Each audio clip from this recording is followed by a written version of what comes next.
Taste the Daily. கூட்டாட்சி இருக்காது, ஜனநாயக அமைப்பு முறை இருக்காது, நாடாளுமன்ற நடைமுறை இருக்காது, மாநிலங்கள் இருக்காது, மாநில கட்சிகள் இருக்காது, அரசியலமைப்பு சட்டம் இருக்காது, இடஒதுக்கீடு நடைமுறை இருக்காது. இப்படிலாம் திரு ஸ்டாலின் பேசியது நீட்சியாக தான் திரு ராகுலும் இன்றைக்கு பேசியிருக்கிறார். பாஜகவை மக்கள்கிட்ட இருந்து அந்நியப்படுத்தக்கூடிய முயற்சியாக எதிர்க்கட்சிகள் இதை தொடர்ந்து முன்வைக்கிறாங்களா தேர்தல் களத்துல? நிச்சயமாக ஏற்கனவே பாஜக வெகுஜன மக்கள் கிட்ட இருந்து அந்நியமாகி விட்டது என்பதுதான் உண்மை. இப்போ 60 வருடமாக இடஒதுக்கீடை பற்றி பேசிய இயக்கங்களை இப்போ அர்ஜுனமூர்த்தி சாரும் நம்ம ரமேஸ்வரன் சாரும் உட்கார்ந்து 6 மாசமா பேச ஆரம்பிச்ச பாஜகக்கு இப்ப பல்லாக்கு தூக்குறாங்க பாத்தீங்களா?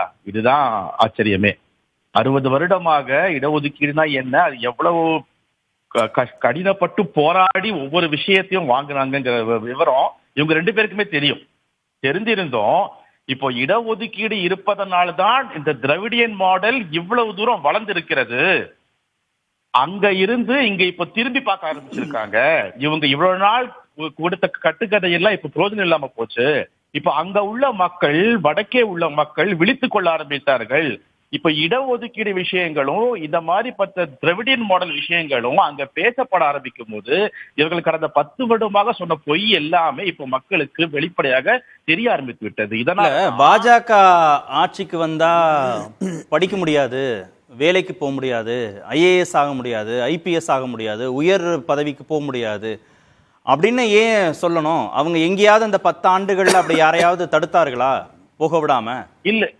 இல்ல, அதாவது பாஜக வந்தா ஐஏஎஸ் ஆக முடியாது, ஐபிஎஸ் ஆக முடியாது என்பதல்ல இங்க விஷயம். யாரு ஆக முடியுங்கிறது தான் விஷயம். அது ரொம்ப முக்கியமான விஷயம். ஏன்னா யார அவங்க ஆக்குவாங்க, யாருக்கு அவங்க ஊக்கம் கொடுப்பாங்க, யாரெல்லாம் அவங்களால இந்த முன்னேற்றத்துல நீக்க முடியும், தடுக்க முடியும். இது 1000 வருடங்களாக அவர்கள் செய்து கொண்டிருந்ததை கடந்த 100 வருடங்களாக மாற்றிக்கொண்டு வரும்போது அதில் ஒரு செக் பாயிண்ட் வைக்கிறது நம்மளுடைய கடமை.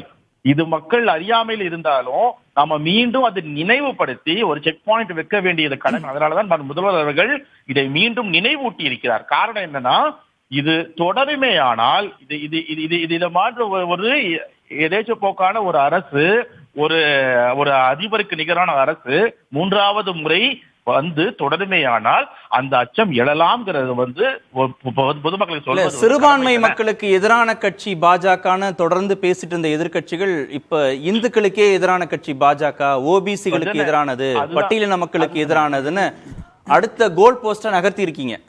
இல்லைங்க கார்த்திகேயன், அதுதான் உண்மை. காரணம் என்னன்னா, கோல் போஸ்ட் நாங்க மாத்தல.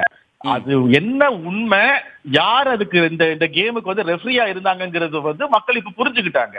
பிரச்சனை எங்க, இவங்க அங்க தொட்டு இங்க தொட்டு கடைசியா எங்க தொடுவாங்கிறது மக்கள் பாதி பேர் புரிஞ்சுக்கிட்டாங்க. மீதி பேர் கொஞ்சம் அவங்களுடைய அந்த ஐடியாலஜிக்கல் இதுல கொஞ்சம் இருக்கலாம்.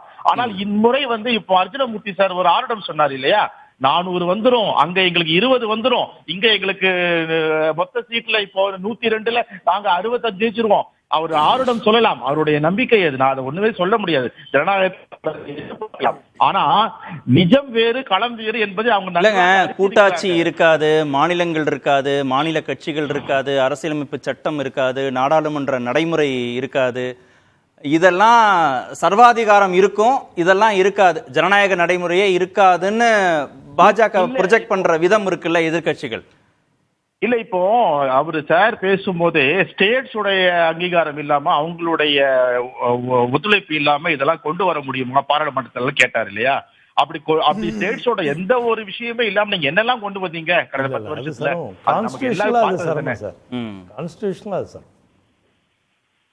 என்ன சார்? அதே மாதிரி சார் பேசும்போது இப்போ இது let us forget about 2024 அவங்களுடைய விஷன் டாக்குமெண்ட் சொல்றாங்க. அந்த விஷன் டாக்குமெண்ட்டை let us forget it. 2019லயோ 14லயோ ஏதாவது ஒரு வரி இதை பத்தி இருந்துச்சா? இவங்க ஏதாவது இதை பத்தி இதுவரை வாழ்க்கையில பேசி இருக்காங்களா? வாஜ்பாய் அவர்களுடைய ஆட்சியில் எடுத்துங்களேன், இவர்களுக்கு இடஒதுக்கீடு என்பதே ஒரு அலர்ஜி.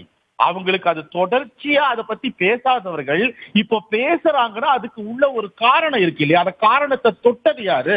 திராவிடம் தானே. பேசாம இருந்த போது பேசாம இருந்தாங்க, பேசினா இப்ப பேசுறாங்க. பேச வச்சீங்க.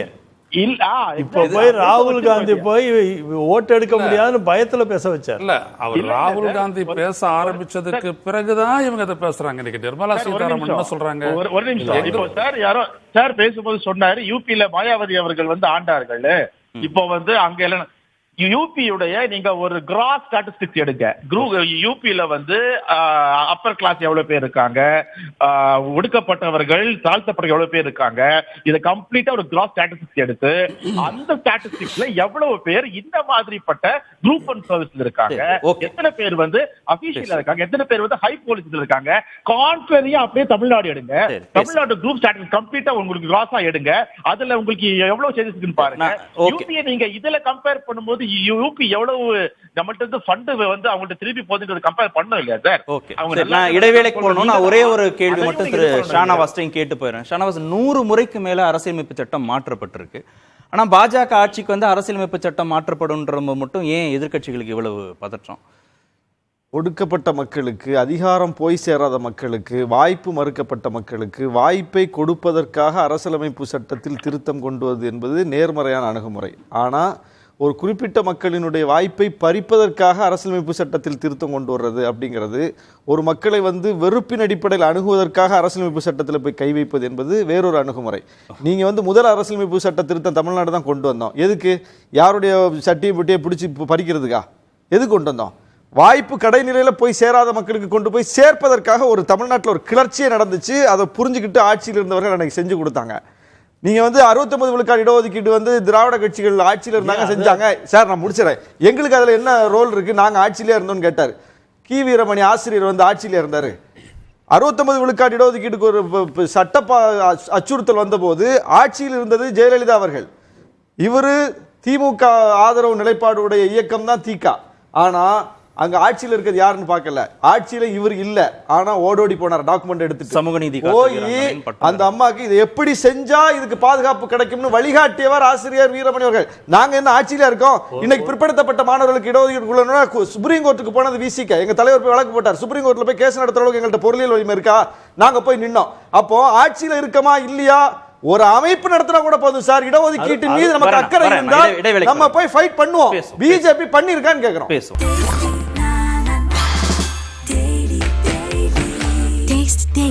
Taste the Daily.